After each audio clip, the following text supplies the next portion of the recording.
এবার জানাবো খবরের বিস্তারিত। আর আপনাদের সাথে আছি আমি সামিয়া জান্নাহ। দেশের গণতন্ত্রকে প্রাতিষ্ঠানিক রূপ দিতে নির্বাচনের বিকল্প নেই, তবে অন্তর্বর্তী সরকারের পক্ষে সেই নির্বাচন আয়োজন সম্ভব কিনা এমন প্রশ্ন তুলেছেন তারেক রহমান। এছাড়া আবেগতাড়িত ও কোনো ভুল সিদ্ধান্তের কারণে ফ্যাসিবাদ যেন পুনর্বাসনের সুযোগ না পায় সে ব্যাপারেও সতর্ক করেছেন তিনি। দেশের আইন শৃঙ্খলা রক্ষায় সরকারকে আরও দায়িত্বশীল হওয়ার আহ্বানও জানান তারেক রহমান। রাজধানীর ফার্মগেটে কৃষিবিদ ইনস্টিটিউটে গণঅভ্যুত্থান ২০২৪, বেসরকারি বিশ্ববিদ্যালয়ের শিক্ষক শিক্ষার্থীদের অবদান ও শহীদদের স্মরণে স্মরণসভা। এ আয়োজনে অংশ নেন জুলাই গণঅভ্যুত্থানে অংশগ্রহণকারী বিভিন্ন বিশ্ববিদ্যালয়ের শিক্ষার্থী, হতাহতের স্বজন ও বিএনপির শীর্ষ নেতৃবৃন্দ। এ সময় হতাহতের স্বজন ও শিক্ষার্থীদের বর্ণনায় ভেসে ওঠে গণঅভ্যুত্থান দমনে ফ্যাসিস্ট আওয়ামী লীগের নির্মমতার নানা চিত্র। দাবি জানান শেখ হাসিনার দৃষ্টান্তমূলক শাস্তির। সার্বিক যে খোঁজ খবর নেওয়া, আমি এটা চাই না। আমি শুধু এই সার্বিক খোঁজ খবর নেওয়ার আগে আমি চাই আমার সন্তান হত্যার বিচার। অনুষ্ঠানে বিএনপি মহাসচিব দেশের সংকটময় এই মুহূর্তে সবাইকে দায়িত্বশীল থাকার আহ্বান জানান। সংগ্রাম শেষ হয়নি, সামনে গণতন্ত্রের যে সংকট দেখা যাচ্ছে সেই সংকট থেকে উত্তরণ করতে হলে আমাদেরকে অনেক সজাগ সতর্ক থাকতে হবে। যে পরিবারগুলো আজকে তাদের সন্তানকে হারিয়েছে, অসহায় হয়েছে, তাদের পুনর্বাসনের ব্যবস্থা করাটা আমাদের প্রথম। আয়োজনে ভার্চুয়ালি যুক্ত হন বিএনপির ভারপ্রাপ্ত চেয়ারম্যান তারেক রহমান। অন্তর্বর্তী সরকারের পক্ষে সুষ্ঠু নির্বাচন আয়োজন সম্ভব কিনা এমন প্রশ্ন তোলেন তিনি। অন্তর্বর্তীকালীন সরকারের পক্ষে অবৈধ নির্বাচন অনুষ্ঠান সম্ভব কিনা কোন কোন মহল থেকে এমন ধরনের প্রশ্ন উপস্থাপন বিচ্ছিন্ন বক্তব্য হিসেবে বোধহয় দেখার আজ কোনো সুযোগ নেই। অন্তর্বর্তীকালীন সরকারের সাম্য ও প্রতিশ্রুতির সময় জাতীয় নির্বাচন অনুষ্ঠান নিয়ে কেউ সময় ক্ষেপণ করতে চাইছে কিনা এ ব্যাপারে সজাগ দৃষ্টি রাখার জন্য আমি গণতান্ত্রিক জনগণের প্রতি, গণতান্ত্রিক রাজনৈতিক দলগুলোর প্রতি, আন্দোলনরত দলগুলোর প্রতি, সকলের প্রতি জানাই আহ্বান। বর্তমান পরিস্থিতিতে আবেগতাড়িত ভুল সিদ্ধান্তের কারণে ফ্যাসিস্টরা যেন পুনর্বাসিত না হয় তা নিয়ে সতর্কও করেন তারেক রহমান। কোনো আবেগতাড়িত কিংবা ভুল সিদ্ধান্তের কারণে রাষ্ট্র রাজনীতিতে ভবিষ্যতে আর যাতে কোনো চরমপন্থা কিংবা ফ্যাসিবাদ পুনর্বাসিত হওয়ার সুযোগ না পায় সে ব্যাপারে আপনাদেরকে তথা সমগ্র দেশবাসীকে সতর্ক এবং দায়িত্বশীল ভূমিকা পালন করতে হবে। দেশের সার্বিক পরিস্থিতি নিয়ন্ত্রণে অন্তর্বর্তী সরকারকে আরও স্বচ্ছ ও দায়িত্বশীল হওয়ার আহ্বানও জানান বিএনপির ভারপ্রাপ্ত চেয়ারম্যান। সাব্বির রোজ, ডিবিসি নিউজ, ঢাকা। পিআর পদ্ধতি ছাড়া নির্বাচন নয়, প্রয়োজনে জুলাই আন্দোলনের মতো আবার রাজপথে নেমে আসার হুঁশিয়ারি দিয়েছেন জামায়াত ইসলামের নেতাকর্মীরা। তারা বলছেন, ইসলামী দল ও তাদের মিত্র সংগঠনগুলো ঐক্য বজায় রেখে সামনের দিনে যে কোনো লড়াই সংগ্রামে প্রয়োজনে রাজপথে থাকবে। প্রত্যাশা করেন সরকার গঠনের। আসন্ন জাতীয় সংসদ নির্বাচন সামনে রেখে রাজনৈতিক দলগুলোর মধ্যে বিভিন্ন বিষয়ে যখন তীব্র মতবিরোধ ও বিতর্ক, ঠিক তখন রাজধানীর সোহরাওয়ার্দী উদ্যানে জামায়াত ৭ দফা দাবিতে করেছে জাতীয় সমাবেশ। লক্ষ লক্ষ লোকের সমাগম, উদ্যান ছড়িয়ে পড়ে আশপাশের এলাকাতেও। সারা দেশ থেকে আসা বিভিন্ন জেলা, উপজেলা ও প্রান্তিক পর্যায়ের কর্মী সমর্থকরা বলছেন, পিআর পদ্ধতি ছাড়া কোনোভাবেই নির্বাচন হতে দেওয়া হবে না। আমাদের আবারও রাজপথে নামার প্রয়োজন হয়, আবারও শ্রমঘাম জড়ানোর প্রয়োজন হয়, আমরা সেটাই করব ইনশাআল্লাহ। যতদিন এই আন্দোলন বাস্তবায়ন হবে না ততদিন পর্যন্ত আমরা এই আন্দোলনেই থাকবো। আমি এখানে আসছি ৩ দিন আগে থেকে, রাত 11টার সময় বেরিয়েছি বাড়িতে, আর এখন পৌঁছাচ্ছি।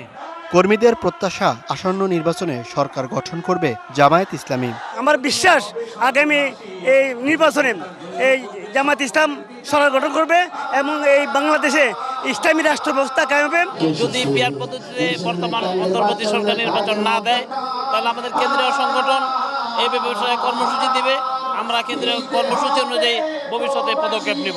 অবশ্যই জনগণ জামায়াত ইসলামের পক্ষে, একটা ন্যায় সম্পন্ন রাষ্ট্র প্রতিষ্ঠার পক্ষে, ইসলামের পক্ষে আসবে ইনশাআল্লাহ। ৪৫ বছরে সোহরাওয়ার্দী উদ্যানে এককভাবে জামায়াত ইসলামী কখনোই সমাবেশ করেনি, যাতে যোগ দিয়ে উচ্ছ্বাস প্রকাশ করেন জামায়াতের তৃণমূল কর্মীরা। Muhaiminul Khan Apu, DBC news, Dhaka. বাংলাদেশের বর্তমান রাজনৈতিক প্রেক্ষাপটে জামায়াতের আমিরের সুস্থ থাকা প্রয়োজন বলে মন্তব্য করেছেন বিএনপি মহাসচিব মির্জা ফখরুল ইসলাম আলমগীর। রাজধানীর ধানমন্ডির ইবনে সিনা হাসপাতালে চিকিৎসাধীন ডাক্তার শফিকুর রহমানকে দেখতে গিয়ে এই মন্তব্য করেন তিনি। তারেক রহমানের নির্দেশে বিএনপির পক্ষ থেকে জামায়াতের আমিরকে দেখতে গিয়েছেন বলেও জানান মির্জা ফখরুল।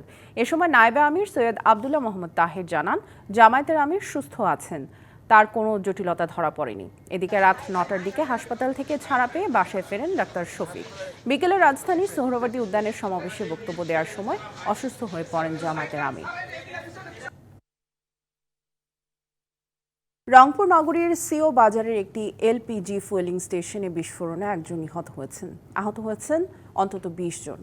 লণ্ডভণ্ড হয়েছে স্টেশনে থাকা অ্যাম্বুলেন্স, প্রাইভেট কার, বাস সহ অন্তত ২০টি গাড়ি ও আশপাশের বিভিন্ন স্থাপনা।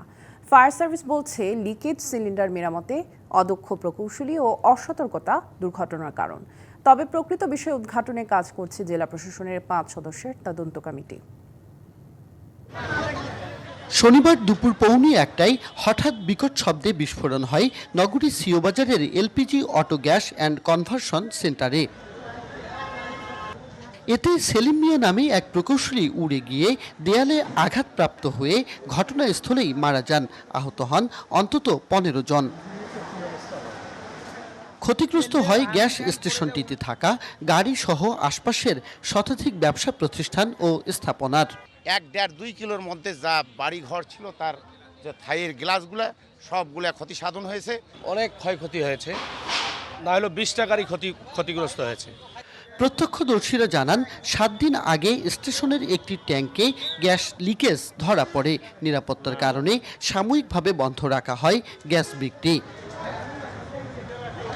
সকালে ট্যাঙ্কের লিকেজ মেরামত কাজ শুরু হয়, পরে দুপুরে বিকট শব্দে ঘটে বিস্ফোরণ। আনুমানিক ৭ দিন আগে ওটা গ্যাস পাম্পটার রাত ১:৩০-২টার দিকে ওদের সিলিন্ডারটা লিক হয়েছিল।